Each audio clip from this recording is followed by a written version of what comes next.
Hello, everybody. Sunday Adelaja here, back with you to continue my series on understanding suicide, mass shooting, and depression.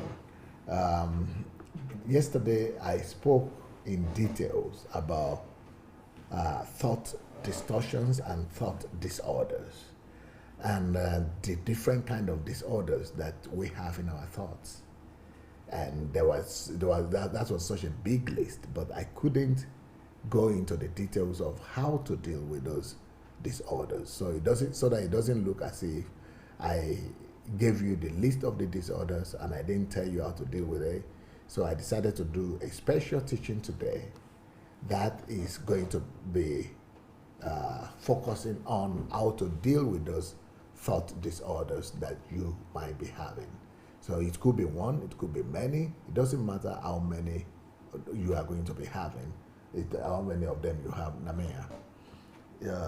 But I'm going to help you to, to teach you what I've learned myself on how to deal with thought disorders. So there is something that is called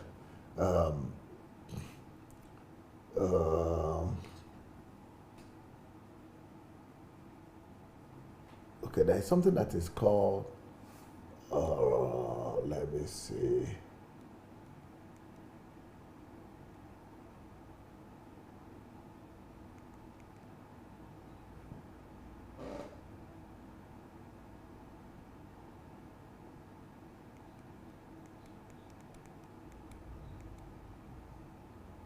Okay, right, I got it.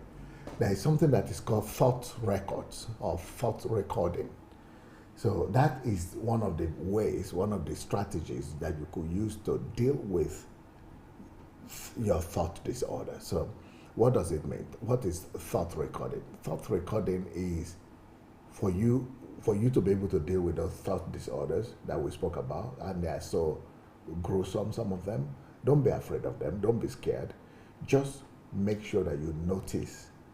You need to note down what are the thought distortions or disorders that you personally have. Let's say out of the 20 list, you have one or two. Let's say you have 10. Take them one by one and record them. And let's say you take a week and say, this week, I am going to deal with this particular thought. Let's say suspicion. You are suspecting people too much. So you will be watching your actions and your thought process. You'll be recording. How many times did I suspect anybody today? Maybe the first day you suspected people 10 times.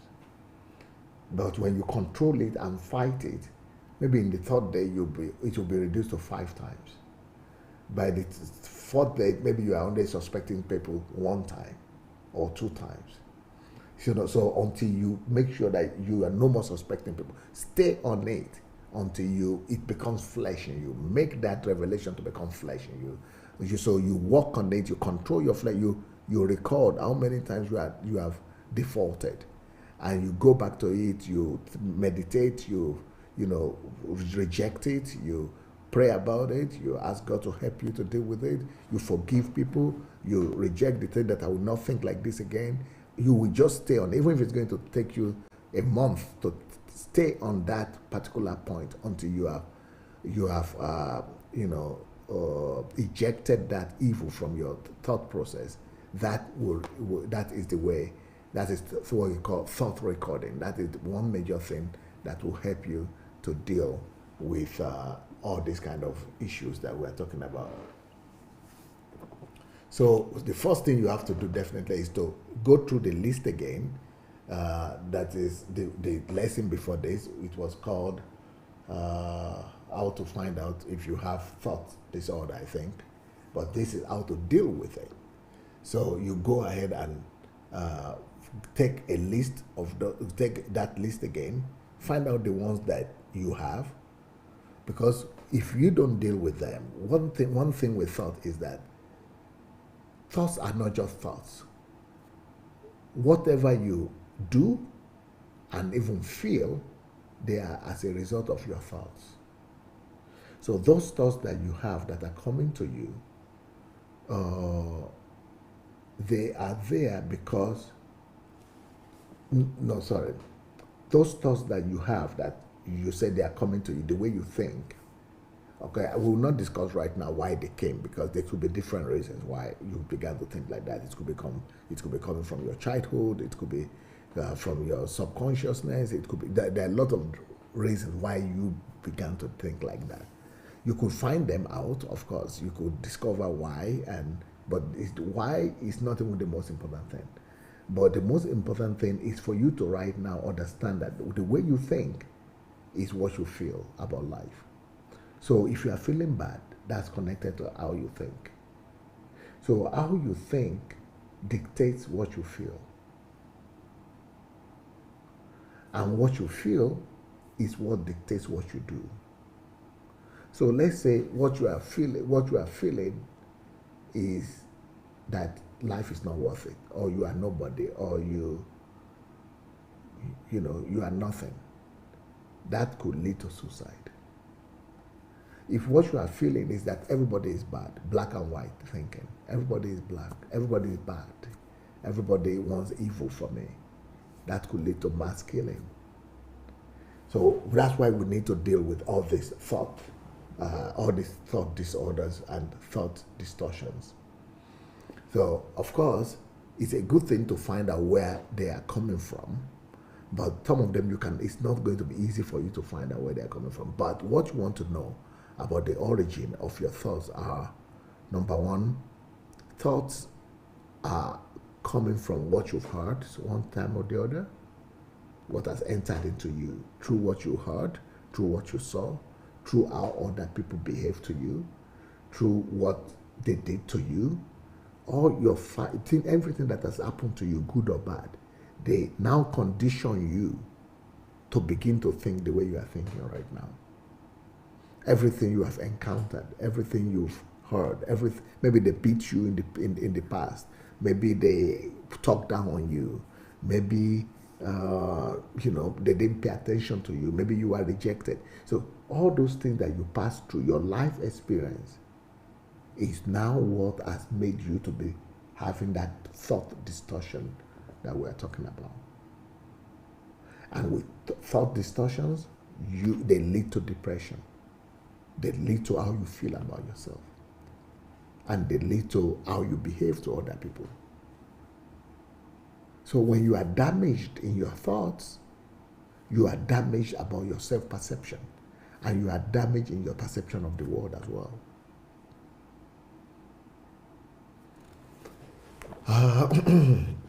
Because what you think is what you feel.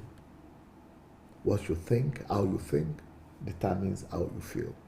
And how you feel is what determines how you act. So now let's concretely go into how to help you resolve this problem. Number one, always, like I said, take a note, have a note, a book, a notebook or a computer, where you are going to be recording. There's another book that we really need today that will also help you. I've spoken about it before, but we need it again. If you want to really control your thoughts and deal with them, you need this book that is called How to Be in the Here and Now. Because without how to be in the here and now, you will not even be able to record those your thoughts. I spoke to you about thought recording. You will not be able to record them, because if you are not in the here and now, you are going to be absent-minded most of the time. And if you are absent-minded, you are not even controlling what you think. You don't even notice that you are thinking those things. But with this book, you will be in the here and now. You'll be able to know when you have thought that thing. You'll be able to know what's going on in your thought. You'll be able to control yourself because you are in the here and now. But so after getting the list, the first thing you have to do is to identify from yesterday's message the thought disorders that you have. Second, the thing you have to do is to take a notebook or a computer and write those thought disorders down and take them one by one and say, okay, let's say from this week, Monday, I'm working on this particular thought disorder that I have. Then how do you work on it? You consciously listen to yourself, to your thinking, to your thoughts. You have to consciously follow your thought process. Listen to your own thoughts throughout the day and quickly write down, oh, I've thought negative today. So you write down, the first day is just to write down as many as possible. And then the first thing, right, is to write down as many as possible during the day. Then by the second day, you begin to fight them. And begin to say no. And how do you fight them? I reject negative thoughts. I'm not going to think like this again in Jesus' name. Father, help me. I repent of this. I receive. You write the opposite quality of the things you are talking about. You are thinking about the negative thing. Write the opposite of it. Instead of thinking suspicion, being suspicious of people, for example, you are going to be trusting people. I want to accept people. I want to trust people. Father, help me. And then look at the people that you have that kind of attitude towards. Maybe your neighbor, maybe your friend, maybe your father, maybe your mother. Then tell yourself, okay, don't tell them anything, just within yourself. I want to love this person. I want to trust this person. I want to forgive this person. Help me, Father. So you keep on working on that. And on how to make the word become flesh. I've thought about this. If you go and look for my series called How to Know God Through the Bible, that's where I spoke about how to work on yourself and make the word become flesh, how to develop other qualities in yourself, this kind of quality in yourself. So another thing you have to do, apart from noting down apart from noting down how many times you think that negative thing, you also want to ask yourself, is there a specific situation where this thought come to me? Maybe you don't think like that when everything is good. Maybe this kind of thoughts come to you when something happens. So what are the things that trigger this kind of thoughts? So if you discover that this kind of thoughts, thoughts of jealousy, for example, comes when I'm among other women, then you have to imagine that and try to say, okay, let's imagine that I'm among other women now. But before you begin to imagine to deal with it, write it down that, okay, these thoughts and this thought comes around this particular time and this particular time and this particular time. Then later on, you begin to imagine those kind of scenarios, imagine them in your mind and play them out that you are as if you are there. You are imagining that you are there again, and the people are responding the way they normally respond, but you are changing your own response. So find out the kind of situations that those kind of things come to you. How many times, how often do they come to you? What are the factors that trigger those things, that kind of thoughts that come to you, so that you'll be able to know how to control yourself in those kind of situations. And then you'll be able to also imagine yourself in similar situations and be able to correct them.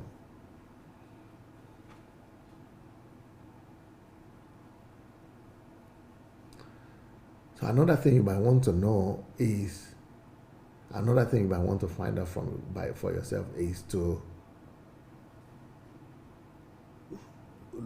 not just look into the past as to why you are behaving like that, but look at why you do the thing you do right now. Okay, let's say in the past, you already have the thoughts, the negative thoughts. They came because your parents treated you like that, or in school they treated you like that. But now, what is it that that makes you to respond like that to other people? You say, okay, they make me to remember how I was treated in school. Okay, they make me to remember how my father used to beat me. So then you have to connect that and say, okay, now they are not going to beat me. Now I'm no more in school. Now I am a new creature. Now I am this. That's how you counteract those negative things and come up with new behavioral method that you need.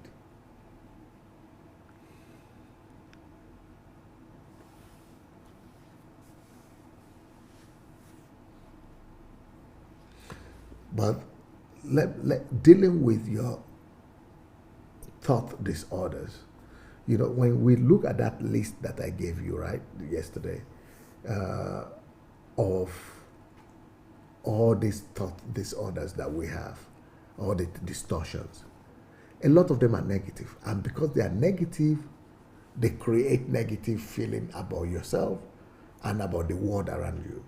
But what I want you to know today is that the fact that you feel somehow, because whatever you thought, how you think is what you feel.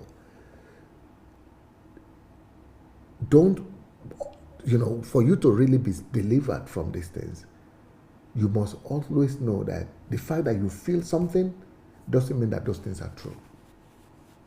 Can you also show the book Truth, Non-Truth, and Lies? So your feelings could lie to you, basically. Even your thoughts could lie to you.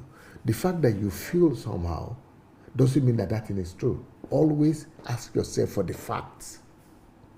Because the reason why we have all these thought distortions and thought disorders is because we believe in them. We believe more in ephemeral, whatever, these realities that if I'm thinking about it, it means that is what is happening. If I thought like that, if I'm thinking like that, if I feel like that, it means that is the truth. It is not true. This is not, yes, sometimes our feeling could help us. Sometimes what we feel is what is in accordance with reality. But it's not always that it is what we are feeling that is the reality. So always challenge your feelings. Question your feelings. Always match your feelings with facts. Always match your feelings with empirical evidences. Always don't just depend on ephemeral evidences of feelings and of thoughts. Always look for factual facts and statistics to back up what you are thinking and what you are feeling. So you don't have to believe your feelings, is what I'm trying to say. You don't have to believe everything you think as well. You don't have to believe all your thoughts, all of them. You don't have to believe your feelings, all of them. Especially when these feelings are negative feelings towards yourself or towards others. You don't have to believe those feelings, especially when those feelings are depressive feelings, when they are feelings of anxiety, when they are feelings of guilt, feelings of shame, anger, and so on. When all these things are negative, try not to follow them.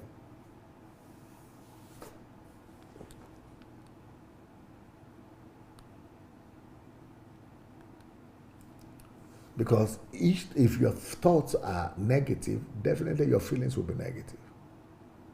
And it will lead to negative actions. So don't always follow them. Don't always believe them. Base your life on the fact that the truth, or make a decision that the truth that you base your decisions on and your feelings on will be the truth that have been proven beyond any reasonable doubt with facts and statistics. That will protect you. Because truth is always fact-based. Truth is always beyond any iota of a doubt.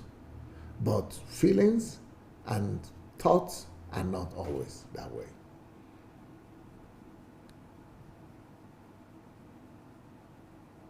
Another thing you could do is that when you are writing down your thoughts, those negative, how many times do you write negative? Sometimes you want to write down your thoughts as well and question yourself, how valid is this thought? Where are the proofs for this thought? Do I have facts for this thought? If I don't have facts, I will not believe it until I have facts. If I don't have statistics and proofs, I will just remove it from my mind until, even if I feel it is true. So that way you can begin to learn how to change your thoughts from evil to being evil, neutral or positive, and how to get rid of the evil and negative thoughts too. I have an example here in my note. Can we show me the note here? Here is an example, a situation. Your friend Stacy canceled plans with you at the last minute. What are your emotions when you agreed with her that you are going to go to this place together, and then she just canceled, maybe without even telling you the reason? Definitely, if you're already having thought distortions, your thoughts will be negative. You begin to feel sad, self-pity, upset, angry about yourself. So this will be automatic thought that will come to you. She doesn't like me anymore. She's not a good person. But then how to counter and fight that kind of thought is wait and ask yourself for the evidence. What are the evidence that this person is evil, she doesn't like me? Is it just because she cancelled? Try to look for evidence in support of her action. Maybe she cancelled because of an emergency. Maybe she cancelled because something beyond her control has come. So don't just take your first feelings and come to the conclusion that she's against you, she doesn't like you because she cancelled. Look for proofs and arguments apart from what has just happened. But also look for arguments in her favor to defend her, to be on her side. So evidence that support the thought that she's angry, she's evil, she's against you, none. Evidence that does not support the thought, okay, look for how has she been behaving to you before. But before this time, she had been behaving to you very well. Stacey and I have always had fun together. So how can she have been good to you all this while? And now, because of this one point, you use it to cancel her and to say she is bad. So you better use the other arguments of how good she has been to you before to give her the benefit of the doubt. Alternative thoughts. Something important came up for Stacey. So you have to look for what are the alternative thoughts of benefit of a doubt, of justifying her. Maybe something important came up that she couldn't cancel. She couldn't control. So that now will bring another emotion to you, another thought to you, which is, even though you feel disappointed, but now you are willing to cover for her and to make excuses for her. So that way you are not under that thing again. So the assignment throughout next week, pay close attention to your negative thoughts to see if you can identify your problem areas. Are they related to your external environment, your inner world, or both? Consider questions like this. Do you feel unfulfilled in your work life? Have you recently gone through a major life changes? Do you have a persistent inner critic? Are your expectations unrealistic? Is something else contributing to your depression other than these factors? What are the thoughts you are having? Is there a theme to your thoughts? Do your thoughts keep repeating? Do what you can to really examine what's going on when you find yourself in a negative thought loop or feeling depressed. Jot down any insights you have during this week-long examination. Yeah, so it's basically what I've been saying. You need to examine yourself and then, play the scenarios, different scenarios, and, begin to cancel them and begin to play parallel scenario, benefit of a doubt arguments, and begin to come out of that thing and stay on it until you know that you have overcome it. Then go to the next negative thought. Wow. Well, this is it for now. And I hope this has been a blessing to you. Please go and share the message to your friends and family members. And go and get those books, especially this one, Create Your Own Network. You can create your worth. You can create your net worth. You can create your own life afresh this way. You can turn everything around in your life from negative to positive. We have that book as well, How to Turn Everything Negative to Positive. If you have not yet joined my mentorship program, go to sundayadelajablog.com/mentorship. If you want to join our Nigerian team, go to sundayadelajablog.com/Nigeria. You can get all my books on Amazon and for free on Kindle Unlimited. You can also buy my books on this blog, this website, DSA Books, DSABooksPlanet.com, DSABooksPlanet.com. So thank you so much for your time. We look forward so much to seeing you, but we'll see you tomorrow. Peace.